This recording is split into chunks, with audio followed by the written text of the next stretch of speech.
नमस्कार मित्रों, मैं विजय बहरे और आज दिनांक 5 जनवरी 2025 और हम जा रहे हैं इंदौर से आगे मित्रों अपने कोंकण के ट्रिप पर। और हमारा पहला डेस्टिनेशन है एलोरा केव्स। तो चलिए मित्रों, चलते हैं एलोरा केव्स की ओर। तो दोस्तों, अभी सुबह के 7 बजे हुए हैं और हम निकले हैं इंदौर के शिवाजी चौराहे से। देखिए मित्रों ये मूर्ति, और हम जाएंगे अपने डेस्टिनेशन की तरफ दोस्तों, एलोरा केव्स। हमारा ये 12 दिन का ट्रिप है जो कोंकण का ट्रिप है। और आइए अब सफर का मजा लेते हैं मित्रों। औरंगाबाद से 28 किलोमीटर की दूरी पर एलोरा है। ये हिंदू, बौद्ध और जैन धर्मियों का पवित्र स्थल है। भारतीय शिल्पकला का बेजोड़ नमूने के रूप में एलोरा का प्रथम स्थान है मित्रों। एलोरा शब्द का निर्माण एलापुरा या इलापुरा इस नाम से हुआ है। यह ईसा पूर्व 700 से 900 के शताब्दी में, यानी से आज से लगभग 3-3.5 हजार साल पहले राष्ट्रकूट वंश की राजधानी का केंद्र था। ईसा के पूर्व ये वाकाटक के अधिशासन में था और ये ही लोग अजंता कला के कलाकारों के वंशज थे। अजंता के जैसा ही एलोरा भी पत्थर के चट्टानों में बनाई गई अजरा अमर कलाकृति है मित्रों। वो हम बाद में देखेंगे अपने इस ट्रिप के अंत में। पर अभी हम चल रहे हैं एलोरा की गुफाओं में, जिसकी शुरुआत बौद्ध धर्म से होकर वापस हिंदू धर्म के मूर्ति पूजा और सगुण उपासना की तरफ आती है। तो आइए मित्रों देखते हैं, चलते हैं। अभी दोपहर के 1:30 बजे हैं और हम रुके हुए हैं खाना खाने के लिए एक होटल पर। अब तस्वीर पलट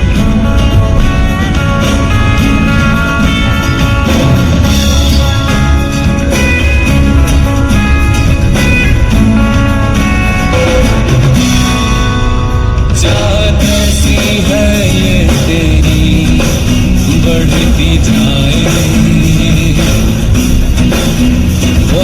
ऐसी है ये तेरी मुझको सताए। तो दोस्तों अब हम पहुंच गए हैं एलोरा गुफाओं की पार्किंग में। तो देखिए दोस्तों, और ये हमने पार्किंग चार्जेस दिए और अब चलते हैं आगे। वो प्यार दिन और वो प्यारी रातें याद हम है वो मुलाकातें। मित्रों तो अब चल रहे हैं हम एलोरा की गुफाओं के ओर। और मित्रों ये गुफाएं जो हैं वो 700 से 900 शताब्दी में राष्ट्रकूट वंश के राजधानी का केंद्र था, जो मैंने आपको पहले बताया। और गुफाओं को बनाने का तरीका अजंता की गुफाओं जैसा ही दिखाई देता है। देखिए मित्रों, ये चित्रों को रंग दिया जाता था उस समय, वह भी अजंता की गुफाओं से मिलता जुलता ही था।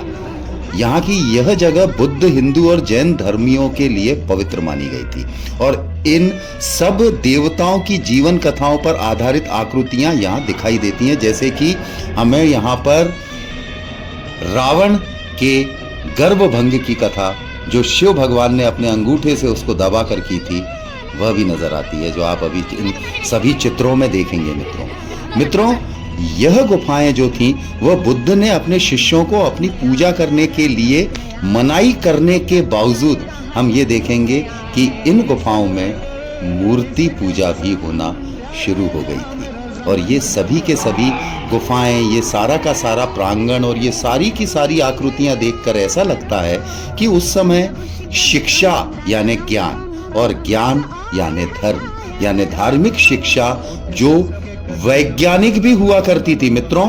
ये लक्ष्य देने वाली बात है कि हमारी शिक्षाएं भले ही धार्मिक केंद्रों में हुआ करती थी, लेकिन वो सांप्रदायिक नहीं हुआ करती थी। वो जीवन शैली को जीने और कलात्मकता के लिए हुआ करती थी मित्रों। ये गुफा नंबर 10 है और इस गुफा की महत्वता ये है कि इस गुफा का नामकरण किया गया। गुफा भारत में चैत्य वास्तुकला की पराकाष्ठा है। आपने ऊपर की इसकी छत भी देखी थी।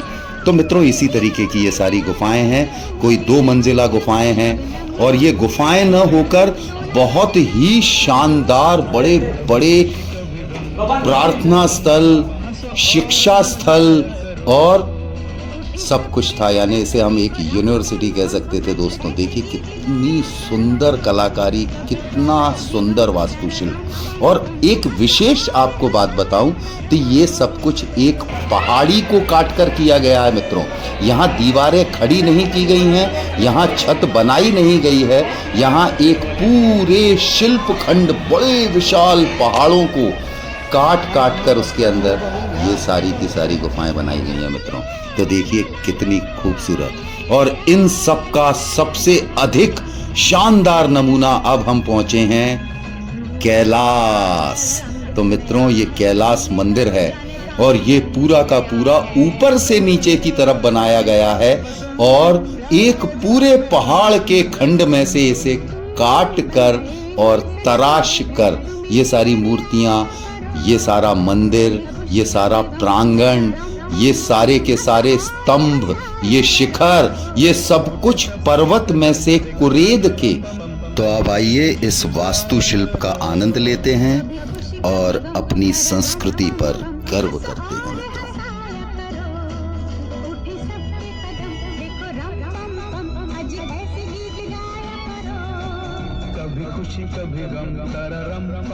तो मित्रों इस एलोरा गुफा के कलाकारों को और हमारे उन पूर्वजों को प्रणाम करते हुए हम चलते हैं अपने कोंकण के ट्रिप पर आगे। और अगले भाग में फिर कोई ऐसा ही शानदार। तो मित्रों मिलते हैं कल दोबारा इसी 12 दिन के ट्रिप पे आगे। तो मित्रों अब हम पहुंच गए हैं महाराष्ट्र के बीड शहर में और ये हमारा होटल है मित्रों, होटल क्रिस्टल। यहाँ हम आज रात आराम करेंगे और कल जाएंगे अपनी कुल देवी अंबेजोगाई यानी कि योगेश्वरी देवी के लिए, जो कोकणस्थों की बहुतायत कोकणस्थों की कुलदेवी है मित्रों। तो मिलते हैं, श्री राम।